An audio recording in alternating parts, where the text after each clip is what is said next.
Live from downtown Detroit, home of WDIV and Click on Detroit, Local 4 News at 6 starts now.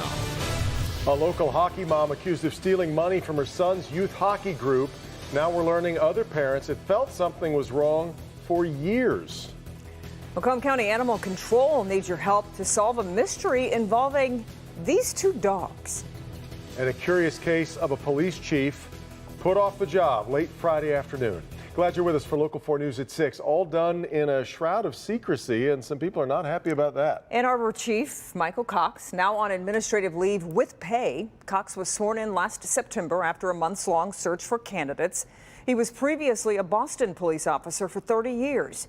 Rod Maloney is live with what we know tonight. And Rod, information is scant, and there is now deep concern within the city.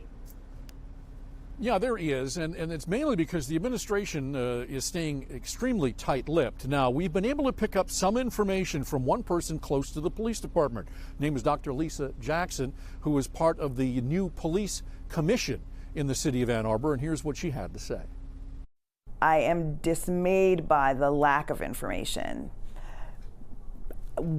We had to explicitly ask, was it sexual misconduct? To be told it was not. Jackson said that information came from the Ann Arbor City Administrator, Howard Lazarus, who she says also told her in a meeting today an independent investigation is now underway. They have decided to retain an outside person to conduct such an investigation.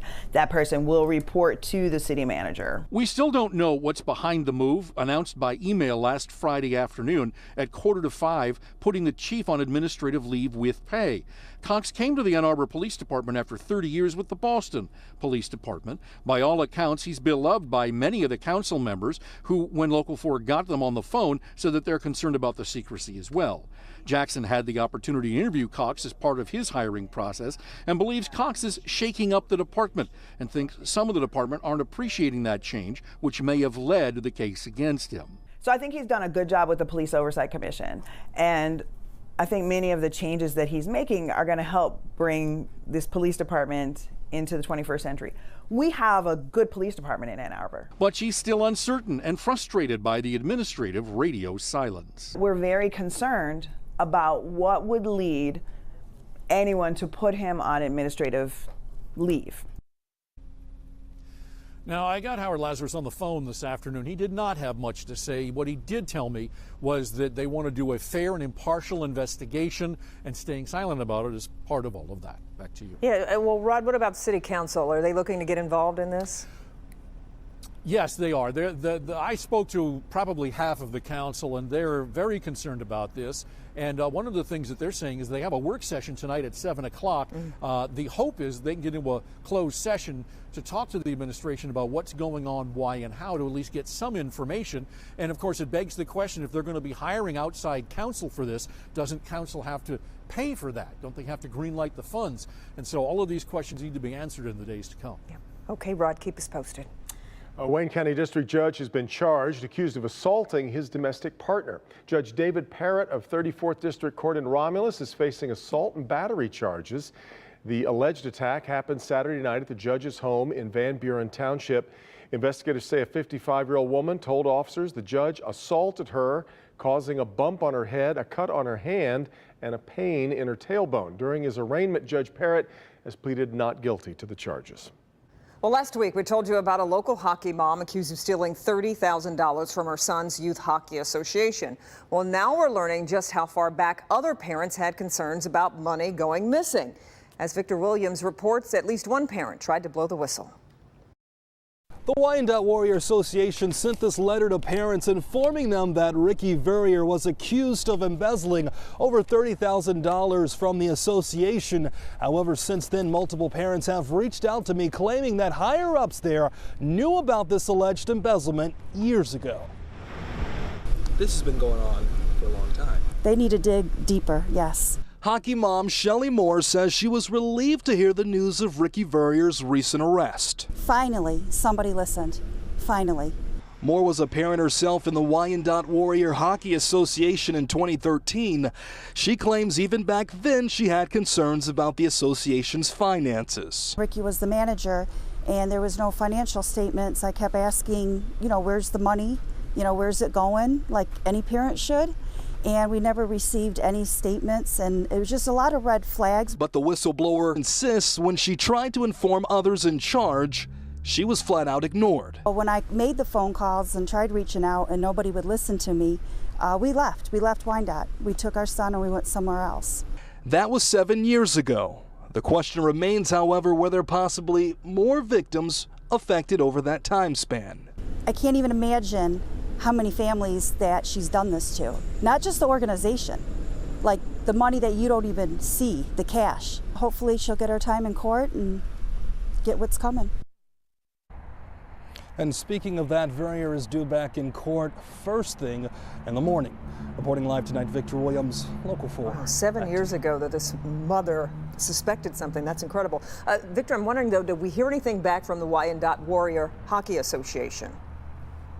Yeah, they told me that when the current president took office, that was in 2018. And when he got in there, when he got into office, he found out about these allegations and then opened that investigation. But it wasn't until now that she was officially charged. So we, of course, are going to stay on top of this. Please do. All right. Victor, thanks. Well, how many times in the last 4 days have you gone out to shovel? This was just kind of death by 1,000 cuts. You just kept looking out going, oh, I got to get out there again. It really was. And you know what? We've got more of it on the way as we get later into this week. And we're going to add in something that we haven't seen this season yet, and those are single-digit temperatures as we head towards the back half of the week. But the first part of the week, pretty smooth sailing. In fact, temperatures are going to be above average here for the next couple days. May even get to near 40 degrees here before the snow starts to arrive. So the first part of the week, no problems at all. Thursday, as Devin mentioned, we're going to be shoveling again. We'll look at how much to expect there. But Friday is going to be our coldest start that we have seen this winter. Single-digit temperatures, we'll look at that, and those surprisingly cold highs that are coming along with it, and a recovery for the weekend. So a lot to pack in to 3 minutes, and we'll see you in just a few, guys. Don't forget to download our Local Forecasters app. It's got interactive radar, so you can track that midweek snow. We'll talk more about that, and you can download the app by searching WDIV. Guys? Okay, Ben. Take a look at these two dogs currently at the Macomb County Animal Control. They're terribly neglected, and the chief there is trying to figure out why. As Nick Monticelli reports, the folks at Animal Control knew something was off the moment they got the call. These two don't have names, but they certainly have a story, because even though they look happy and healthy today, that was not the case when they came in. Macomb County Animal Control Chief Jeff Randazzo says they got a call from a Roseville resident saying he found the two as strays wandering the streets. Randazzo says that doesn't make sense, because with pounds of extra fur matted and neglected. No, because they couldn't walk a straight line. As you could see from the photos, their eyes were completely blocked. They couldn't. We purposely had put them down and tried to see if we called their name, stood probably 20 feet from them to see if they would come to us. And they wanted to, they just couldn't make their way to us. What a good baby. As soon as the dogs came in, a groomer called Hair of the Dog in East Point took care of them for free. This came off the male. This mat is almost 2 pounds, right? This mat came off the female, and it's basically a pound. So now an investigation has been opened, trying to see if the original caller knows more that he is not saying, or if someone else knows their backstory. It could be animal cruelty, neglect, something. Right now it's just under investigation because we don't know what the story is other than how it's presented to us. And I think that there's more to the story that somebody knows, and they just need to come forward with it. So the whole point of putting their story out there is hoping somebody knows something. As the chief said, if you see something, say something. So if you know something, call the Macomb County Animal Control Office. That number is 586-469-5115. Iman Clemens with these guys. Nick Monticelli, Local 4. Horrible, out from under all of that now. My.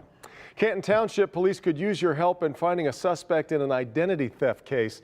Take a look at these two pictures of the man police are seeking. These surveillance camera images show the man who is suspected of using a stolen identity to open up fraudulent accounts. So if you recognize him and can help, you're urged to contact the Canton Township Police.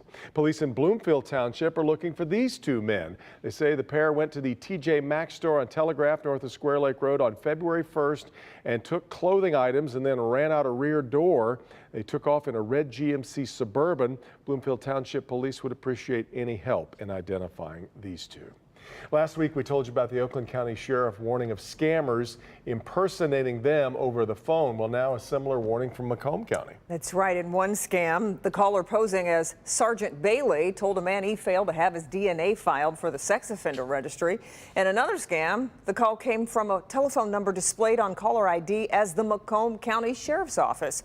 A practice that is called ghosting, by the way. In both cases, the scammer asked for prepaid gift cards or face jail time. If this happens to you, hang up immediately and call the real sheriff's office. So tempting to trust the caller ID. Yeah, I know. All right, time now for a check of the national stories you'll see ahead at 6:30 on NBC Nightly News. Let's get to New York. Lester Holt standing by with a preview. Hi there, Lester. Hi, Kim and Devin. Coming up, the number of Americans infected with coronavirus rising, the passengers desperate to get off a quarantine cruise boat, and the drastic measures China is taking to stop the spread, plus the new documentary casting doubt on some convictions in the assassination of Malcolm X. Yeah, and Lester, Malcolm X, the murder took place, what, more than 50 years ago? What's the new information now? Well, this documentary claims to show that there could be mistakes in the original investigation. It also shows that some suspects could not have been at the assassination location. So we'll walk you through what they have when we see you tonight on Nightly News. Okay, we'll be looking forward to it. A night after we celebrated the importance of documentaries. They mentioned, talked about that last night at the Oscars. Ahead for us, a special surprise for a local educator. He's named his district's Teacher of the Year and got a pretty cool reward for that. Jamie? When you come to a place like this, it's always the goal. It's just rarely achieved. But it did happen on Sunday to a local high schooler. His story next.